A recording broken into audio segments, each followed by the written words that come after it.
Olá! Aqui na minha frente eu tenho o DJI Lito X1. Neste vídeo vou mostrar como entrar no modo de vídeo profissional.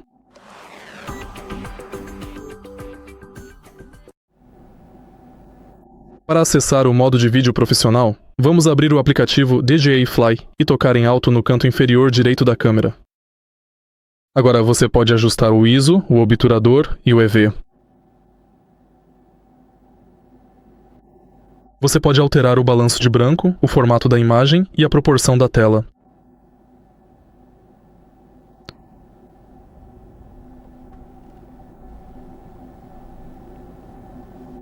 E também você pode voltar para o modo alto. Se você achou este vídeo útil, por favor, deixe seu like, comente e se inscreva no canal.